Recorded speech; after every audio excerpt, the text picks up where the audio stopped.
The age-old question, should I buy or should I sell? Stay tuned to this week's episode of Prime Property. I promise you, I'll break down everything for you, whether you should buy or not. Promise you, it'll be worth it. Good day, Toronto. Welcome to another episode of Prime Property. So glad you could join us here. Bam! I'm married. Boom! What a great night. What a great weekend. Big shout out to everyone who came out and celebrated. I love the fact that we all stayed over at the cottage to hang out even more and have brunch the next day. Amazing.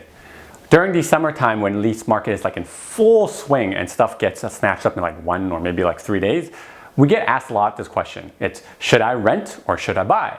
It's an age-old debated question that I promise I won't give you the cop-out answer of, it depends on your situation. But obviously it still does, okay? Obviously it still does. So I've done the analysis for using one of my favorite buildings of an entry-level condo. And for those of you who are contemplating getting into the market or continuing to rent, this is probably a good episode for your watch. What you shouldn't be contemplating is smashing that like button and subscribing to the Prime Property TL channel, because what that's gonna do is it's gonna show appreciation for me, because putting these numbers together is not that easy, okay?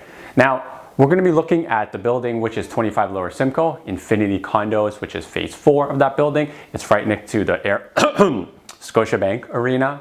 I literally found the perfect example for you guys to break down the numbers, okay? So a buyer bought this about a few months ago and immediately leased it out right away, so you know it's for investment. Now, this is a 1-bedroom unit with a full-size kitchen, like the wraparound one with full-size appliances, unlike some of the new stuff, and it's highly sought after in an area called Southcore, which is just south of Front Street in the financial district-ish, give or take.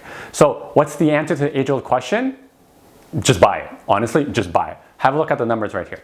You can see from a financial perspective, it only makes sense because if you look at the numbers, to own the unit, including taxes and everything, you're paying an extra $273.47.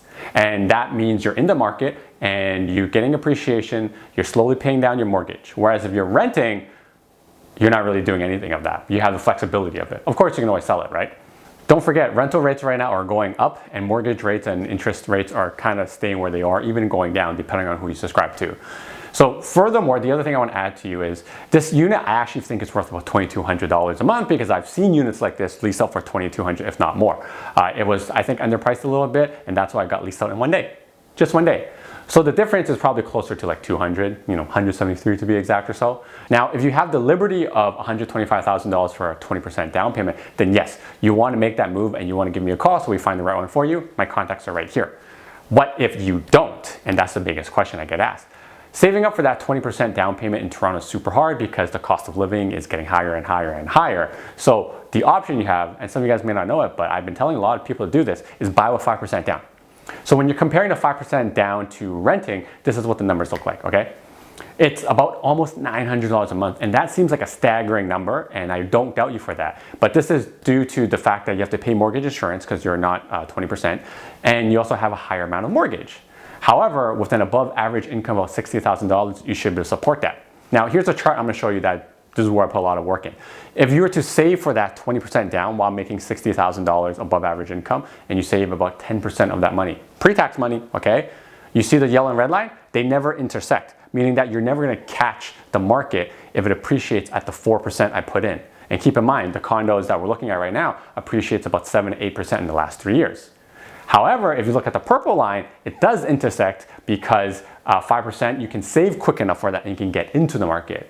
You see that? You can afford it eventually at 5% starting from zero, but you can never afford it starting from zero if you want to save for 20% because the market is going so much faster that you can't save quick enough at an average income of $60,000.